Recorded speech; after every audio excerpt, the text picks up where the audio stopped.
오늘 에레미야 9장의 말씀은 유다 백성의 불순종과 불신앙에 대해서 절망적인 상황을 시 형식으로 에레미야 선지자가 노래했다고 말해야 되나, 굉장히 좀 넋두리 했다고 할까, 경고하는 그런 그 문장의 내용이 전부 다 시처럼 되어 있어서 얼마나 그 상황이 참 심각했을까를 우리에게 잘 보여주고 있습니다. 한 절 한 절 보시면서 얼마나 통탄하고 있는 그 선지자의 그 마음과 또 백성들이 어땠길래 이렇게까지 통탄하고 있는가를 보시면서, 늘 말씀드리지만 잘못된 부분에 대해서는 우리가 살피면서 반면교사 삼는 귀한 시간이 되기를 바랍니다. 1절과 2절만 해석하면 나머지 부분은 그냥 쭉 읽어가면 크게 어렵지 않은 말씀들입니다. 1절에 이렇게 시작해요. 에레미야 선지자가 말합니다. 어찌하면 내 머리는 물이 되고 내 눈은 눈물 근원이 될꼬. 자, 생각해 보세요. 지금 에레미야 선지자의 머리가 뭐가 됐다는 거예요? 물이 됐다는 거예요. 이 물은 조금 뒤에 문장 보면 뭐가 됐다는 거예요? 눈물이 됐다는 거죠. 내 눈에 눈물이 마르지 않는데, 얼마나 눈물이 나도 계속 나는데, 도대체 그 눈물이 계속 나는 걸 보니 내 머리는 뭘로 됐다? 아무것도 없는 물만 있나 보다. 그러니까 얼마나 본인이 지금 많이 울고 있는 가를 시적으로 기가 막히게 표현한 말씀입니다. 시 형식으로 했기 때문에 내 머리가 물로 가득 차서 내 눈은 계속 눈물의 연속이다. 누구를 위해서?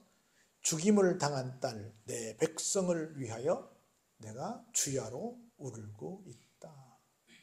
죽임을 당했다. 그 말은 무슨 말이에요? 벌 받아서 죽임을 당했다. 벌 받을 짓을 했다. 이렇게 지금 시적으로 표현을 하고 있는 겁니다. 내가 광야에서 나그네가 머무를 곳을 얻는다면 내 백성을 떠나 가리니 그들은 다 간음하는 자요 반역한 자의 무리가 되었기 때문이다. 내가 저들과 함께 하나님께 죽임당한, 하나님께 큰 벌 받는 저들과 함께 살고 싶지 않다. 저들과 함께 있고 싶지 않다. 나는 차라리 그냥 광야에서 있고 싶다. 너무 저 사람들이 죄악 가운데 있다 보니까 그들 가운데 있지 않다. 차라리 내가 집을 떠나서 어디 있는 게 낫겠다? 광야에 있는 게 낫겠다. 이렇게 말할 정도로 자기가 눈물을 흘려야 될 이유를 설명을 하고 있습니다. 그러면서 하나님의 말씀인데 왜 그들이 그렇게 내가 저들과 함께 있고 싶지 않을 정도로 심각한 상태가 됐느냐, 어떤 죄를 짓고 있길래, 무슨 행동을 하고 있길래 내가 이렇게 정말 주야로 울고 있어야 되나, 이렇게 말합니다. 볼까요? 그들이 화를 당김같이 그들의 혀를 놀려 거짓을 말하고 있다. 화를 당김 같은 건 두 가지 뜻이겠죠. 하나는 굉장히 빨리, 다시 말해서 섣불리 아무 생각 없이 그냥 막 말을 하고 있다. 두 번째는 화를 당겼다는 건 뭐예요? 상대방을 죽이려고 공격했다는 거죠. 말하는 것마다 다 나를 죽이려고 하고 있다. 누군가를 죽이려고 하고 있다. 그런 행동을 서슴지 않고 있다라고 하는 겁니다. 그래서 그들이 이 땅에서 강성하나, 겉보기에는 강성하다고 자기들이 말하지만 진실하지 않고 악에서 악으로 계속 진행하고 있고, 결정적으로 누구를 알지 못한다? 하나님을 알지 못한다. 앞에 3절 상반절에서 누구의 말씀이라고 그랬어요? 여호와의 말씀이니라 그랬기 때문에 누구를 모른다? 하나님을 알지 못한다 라고 말씀을 하고 있는 겁니다. 그런 백성들을 보면서 이렇게 당부를 합니다. 4절을 볼까요? 같이 한번 읽어보시죠. 너희는 각기 이웃을 조심하며 어떤 형제든지 믿지 말라. 형제마다 완전히 속이며 이웃마다 다니며 비방함이라. 세상에 이웃을 믿고 살아야 돼요? 믿지 말고 살아야 돼요? 믿고 살아야죠. 근데 이웃을 믿으래요? 믿지 말래요? 믿지 말래요. 믿지 말라는 건 뭐 하라는 거예요? 조심하라는 겁니다. 그래서 어떤 형제든지 믿지 말라. 형제마다 속이고 이웃마다 다니고 비방한다. 이 말이 좀 한편 이해가 되지만 한편 이해되지 않는 말이 하나 있어요. 장사꾼들이 그런 말을 합니다. 아는 사람한테 안 남기면 누구한테 남겨? 이렇게 말하잖아요. 우리는 알아서 아는 사람이니까 가면 좀 어떻게 하고 어떻게 기대하고 가요? 조금 깎아주겠지라고 생각하고 갔는데 장사꾼들은 말하기를 아는 사람한테 안 남기면 누구한테 남겨? 믿을 만한 사람이 있다 없다? 없다. 우리말에 믿는 도끼에 발등 찍힌다. 설마가 벌 잡는다. 사람을 잡는다. 이런 얘기를 하는 그 내용이 여기 나오고 있다는 거죠. 그들은 각기 이웃을 속이며 진실을 말하지 아니하며 그들의 혀로 거짓말하기를 가르치며 악을 행하기에 지치거늘. 심지어 가르칠 게 없어서 뭘 가르쳐요? 거짓말하는 걸 가르친다는 거죠. 그리고 네가 사는 곳이 속이는 일 가운데 있도다. 그들은 속이는 일로 말미암아 나를 알기를, 나가 누구예요? 하나님 알기를 싫어하느니라. 여호와의 말씀이니라. 지금도 여러분 세상을 보면 도처가 다 무슨 세상이에요? 속이는 세상이잖아요. 속고 속이는 세상. 속고 속이는 세상. 그러므로 만군의 여호와께서 이와 같이 말씀하시되 보라, 내가 내 딸 백성을 어떻게 처치할꼬 그들을 녹이고 연단하리라. 하나님의 백성을 뭘로 표현하고 있어요? 내 딸로 표현하고 있어요. 그런데 하나님께서 내 딸을 어떻게 하시겠다고요? 연구하신대. 저놈들을 어떻게 처치할까? 그리고 저놈들을 내가 녹여버릴 거야. 그리고 내가 막 연단할 거야. 누군데? 하나님이 자신이 말하는 자신의 딸이라고 얘기하는 사람들. 얼마나 막 화가 나셨으면 이렇게 말씀하시겠어요. 그러면서 다시 한번 그들의 죄를 고발합니다. 그들의 혀는 죽이는 화살이라. 거짓을 말하며 입으로는 그 이웃에게 평화를 말하나 마음으로는 뭘 말해요? 해를 꾸민다는 거죠. 여러분 미안하지만 사기꾼들이 대부분 어떻게 말해요? 세상에 그렇게 친절할 수 없죠. 세상에 그렇게 진짜처럼 말할 수 없죠. 그 사람이 그럴 줄은 꿈에도 몰랐지. 똑같은 것입니다. 항상 무엇을 말해요? 평화를 말하지만 마음으로는 뭐예요? 어떻게 이 사람에게 해를 끼칠까? 그걸 늘 꾸미고 있다고 하는 거죠. 내가 이 일들로 말미암아 그들에게 벌하지 아니하겠으며 내 마음이 이런 나라에 보복하지 않겠느냐? 여호와의 말씀이니라. 이런 사람들을 향해서 내가 벌을 안 줄 수 있겠니? 내가 보복하지 않을 수 있겠니? 그 말은 벌을 주시고 보복을 주신다는 말씀이지요? 그렇다는 거예요. 벌과 보복을 안 줄 수 없다라는 말씀을 지금 이렇게 시적으로 표현하고 계시는 겁니다. 그러면서 예레미야가 이렇게 말합니다. 내가 산들을 향하여 위하여 울며 부르짖으며 광야 목장을 위하여 슬퍼하나니 이는 그것들이 불에 탔으므로 지나는 자가 없고 거기서 가축의 소리도 들리지 않고 심지어 공중의 새도 짐승도 다 도망하여 없어졌기 때문이다. 여러분 신기한 얘기래요. 난 이 말을 믿는데 하나님을 안 믿는 백성들이 사는 곳에 가면 그 땅도 저주를 받습니다. 그 땅도 아주 척박합니다. 여러분 한번 중국 가서 보세요. 나는 우리나라가 옛날에는 그랬는지 모르겠지만 산을 개간한다고 해도 산 정상까지 개간하는 건 못 봤어요. 중국 가보시면 솔찬이 높은 산들인데 정상까지 개간이 돼 있어. 그리고 우리처럼 이렇게 울창한 산을 거의 볼 수 없습니다. 물론 아주 황산, 태산, 큰 산들은 여러분이 아시는 인터넷에 나오는 그런 데는 그런 있겠지만 일반적으로 그냥 우리가 지나가다 보는 산들은 그닥 산 같은 느낌이 들지 않습니다. 그런데 저 북쪽으로 올라가면 연변 쪽으로 올라가면 건너편에 북한이 보입니다. 북한의 산들은 더 형편이 없습니다. 그래서 하나님을 버린 사람들의 사는 땅들은 또 다르다는 걸 가면 실감나게 볼 수 있어요. 하나님을 잘 믿는 사람들의 땅은 달라요. 다릅니다. 이렇게. 그래서 에레미야 선지자는 말합니다. 산들을 위해서, 광야 목장을 위해서 막 가축의 소리가 들리지 않고 공중의 새와 짐승도 도망다니는 그곳을 향해서 뭐한다? 울며 부르짖는다 말합니다.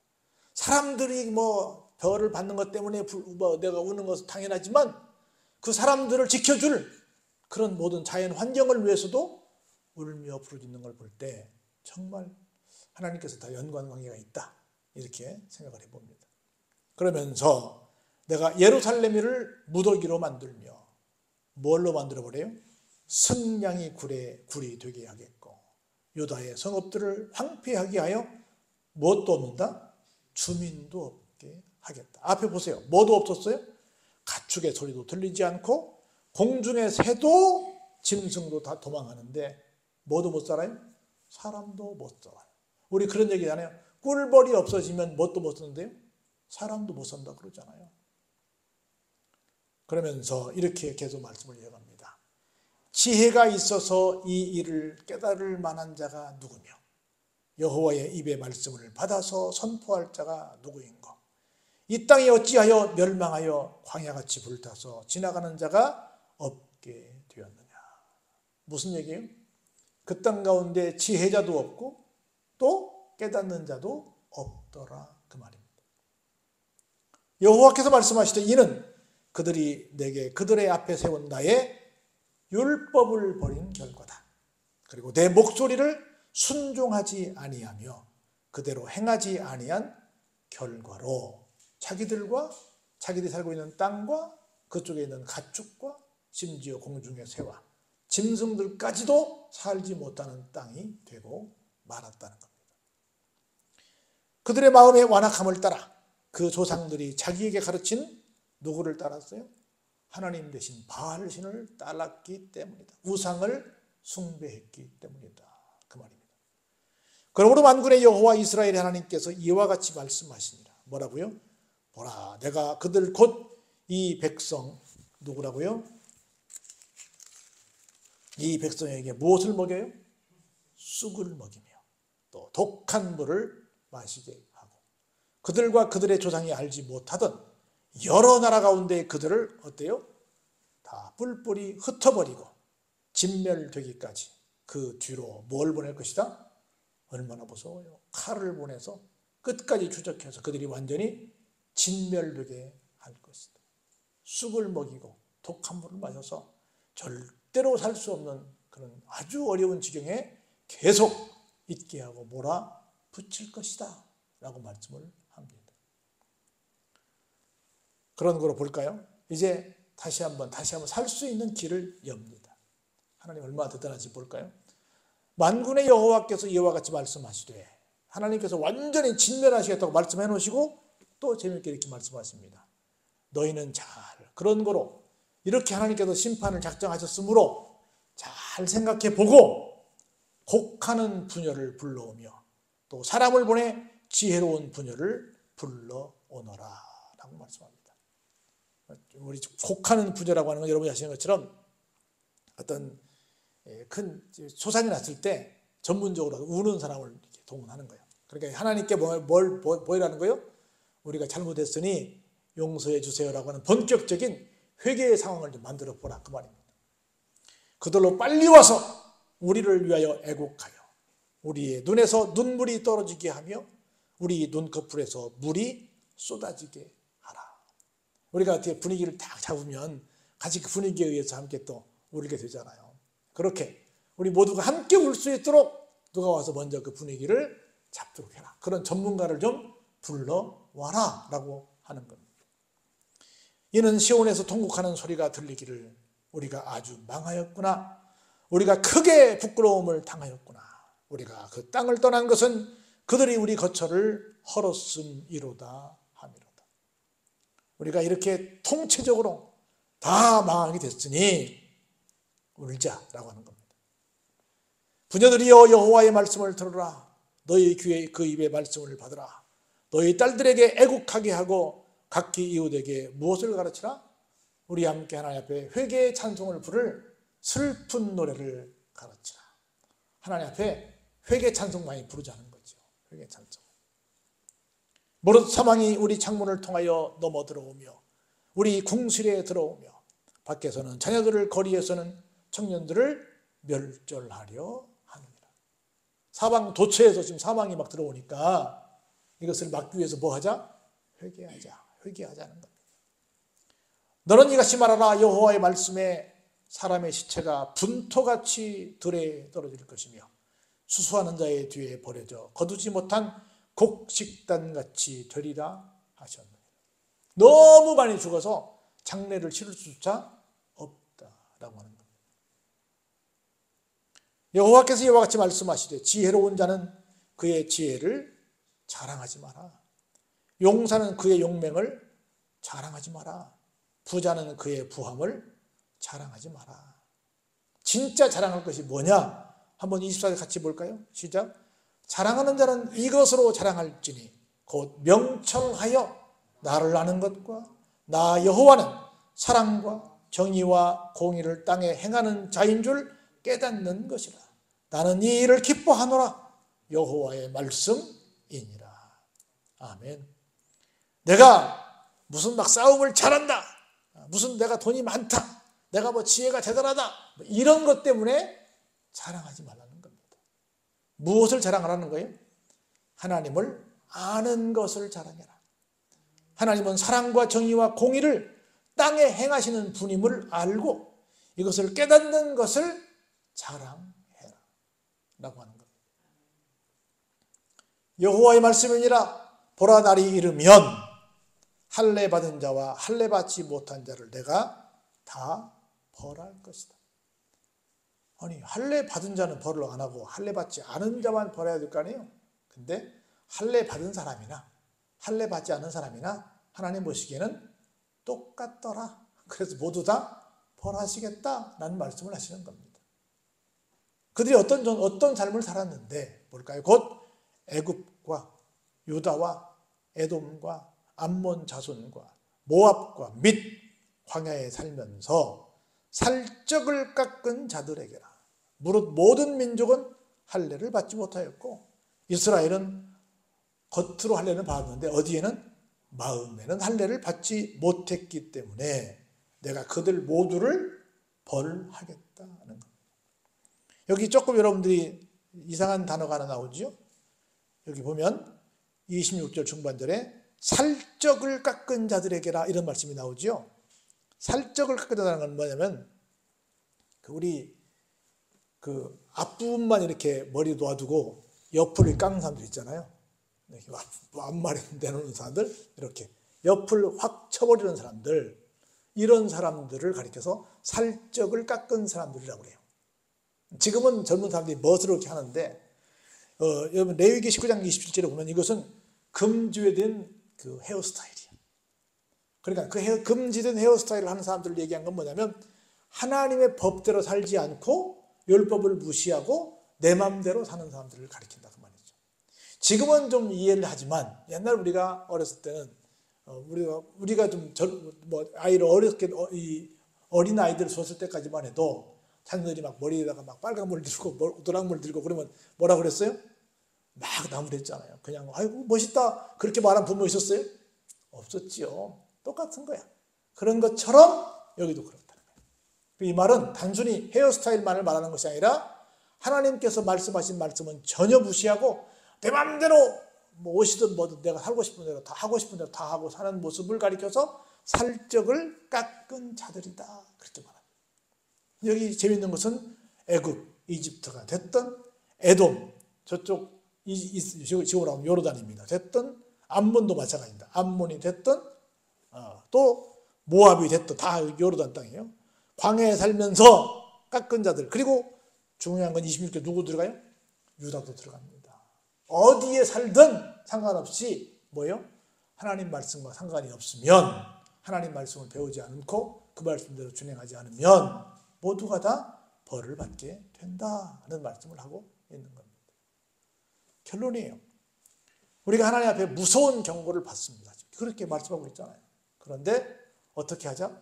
빨리 곡하는 분야를 불러다가 함께 울자. 그러면 하나님께서 다시 한번 기회를 주신다.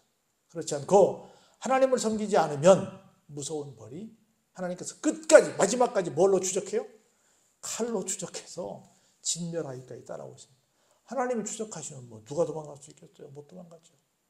그러지 말고 하나님의 말씀을 듣고 하나님을 아는 것, 하나님에 대해 깨닫는 것이 나의 진짜 자랑거리다. 이걸 깨닫고 여기 이것을 알기에 최선을 다하는 우리의 삶이 되기를 주의 이름으로 축원합니다.